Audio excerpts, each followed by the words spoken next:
Eyre, Chapter 19. The library looked tranquil enough as I entered it, and the Sibyl, if Sibyl she were, was seated snugly enough in an easy chair at the chimney corner. She had on a red cloak and a black bonnet, or rather, a broad-brimmed gipsy hat, tied down with a striped handkerchief under her chin. An extinguished candle stood on the table. She was bending over the fire and seemed reading in a little black book, like a prayer book, by the light of the blaze. She muttered the words to herself, as most old women do, while she read. She did not desist immediately on my entrance. It appeared she wished to finish a paragraph. I stood on the rug and warmed my hands, which were rather cold with sitting at a distance from the drawing-room fire. I felt now as composed as I ever did in my life. There was nothing indeed in the gypsy's appearance to trouble one's calm. She shut her book and slowly looked up. Her hat brim partially shaded her face, yet I could see, as she raised it, that it was a strange one.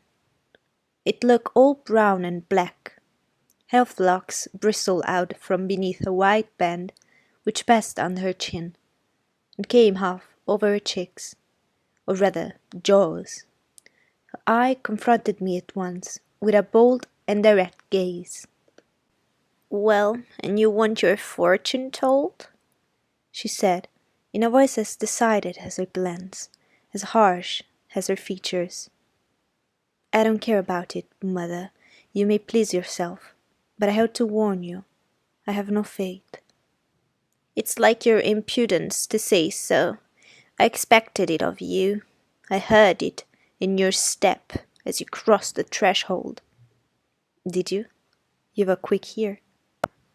"I have, and a quick eye, and a quick brain." "You need them all in your trade." "I do, especially when I've customers like you to deal with. Why don't you tremble?" "I'm not cold." "Why don't you turn pale?" "I am not sick." "Why don't you consult my art?" "I'm not silly." The old crone knitted a laugh on her bonnet and bandage. She then drew out a short black pipe, and lighting it, began to smoke. Having indulged a while in this sedative, she raised her bent body, took the pipe from her lips, and while gazing steadily at the fire, said very deliberately, "You are cold, you are sick, and you are silly." "Prove it," I rejoined. "I will, in few words. You are cold because you are alone. No content strikes the fire from you that is in you. You are sick because the best of feelings, the highest and the sweetest given to man, keeps far away from you. You are silly because, suffer as you may, you will not beckon it to approach, nor will you stir one step to meet it where it waits you." She again put a short black pipe to her lips, and renewed her smoking with vigour.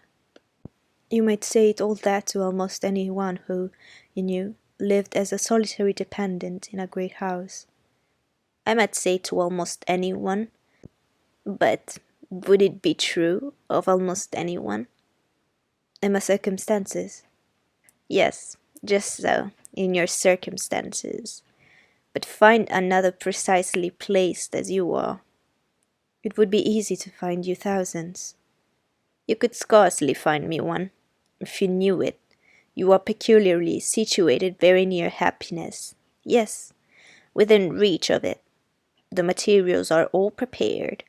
There only wants a movement to combine them. Chance laid them somewhat apart. Let them be once approached and bliss results." "I don't understand enigmas. I never could guess a riddle in my life." "If you wish me to speak more plainly, show me your palm." "And I must cross it with silver, I suppose?" "To be sure." I gave her a shilling.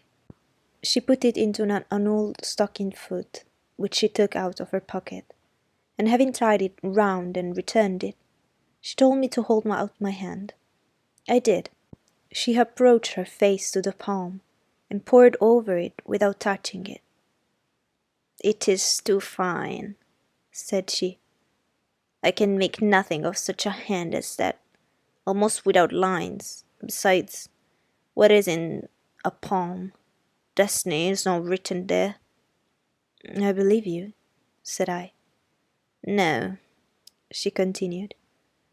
"It is in the face, on the forehead, about the eyes, in the eyes themselves, in the lines of the mouth. Kneel, and lift up your head."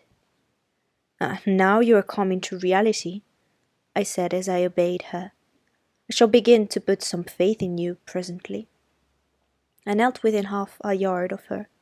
She stirred the fire, so that a ripple of light broke from the disturbed coal. The glare, however, as she sat, only threw her face into deeper shadow. Mine it illuminated. "I wonder with what feeling you came to me tonight," she said, when she had examined me a while. "I wonder what thoughts are you busy in your heart during all the hours you sit in yonder room, with the fine people flitting before you like shapes in a magic lantern.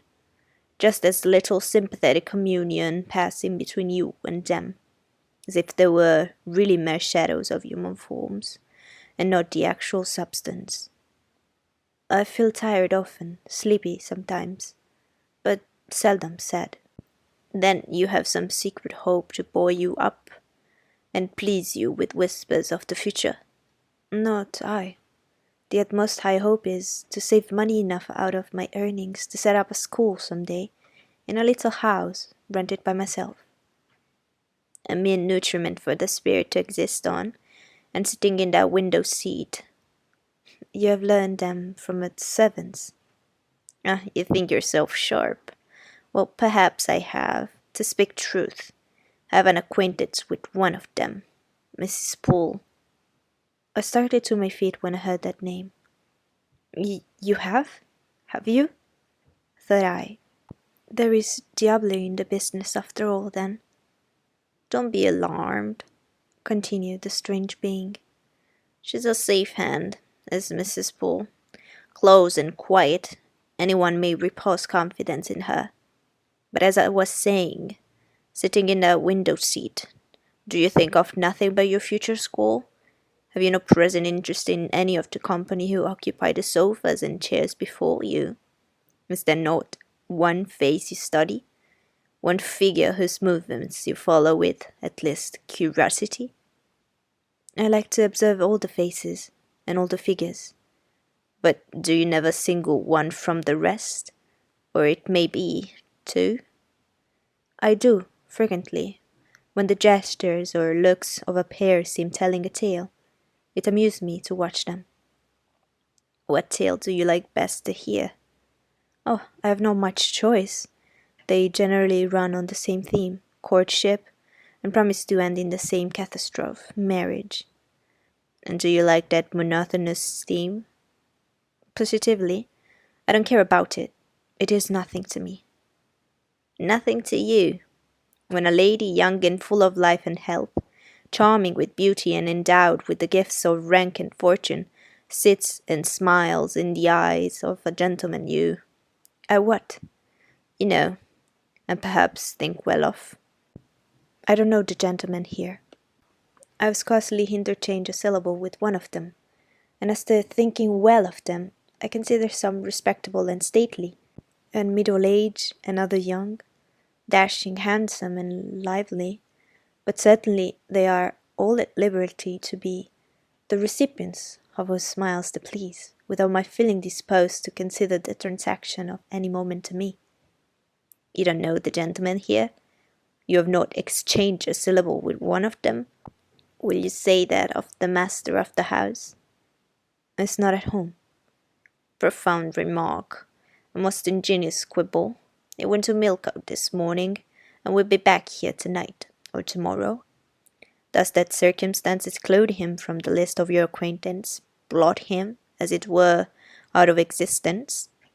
"No, but I can scarcely see what Mr. Rochester has to do with the theme you had introduced." "I was talking of ladies' smilings in the eyes of gentlemen, and of late so many smiles have been shed into Mr. Rochester's eyes that they overflow like 2 cups above the brim. Have you never remarked that? Mr. Rochester has a right to enjoy the society of his guests. No question about his right, but have you never observed that, of all the tales told here about matrimony, Mr. Rochester has been favoured with the most lively and the most continuous? The eagerness of a listener quickens the tongue of a narrator. I said this rather to myself than to the gipsy, whose strange talk, voice, manner, had by this time wrapped me in a kind of dream. One unexpected sentence came from her lips after another, till I got involved in a web of mystification, and wondered what unseen spirit had been sitting for weeks by my heart watching its workings, and taking record of every single pulse. Eagerness of a listener, repeated she.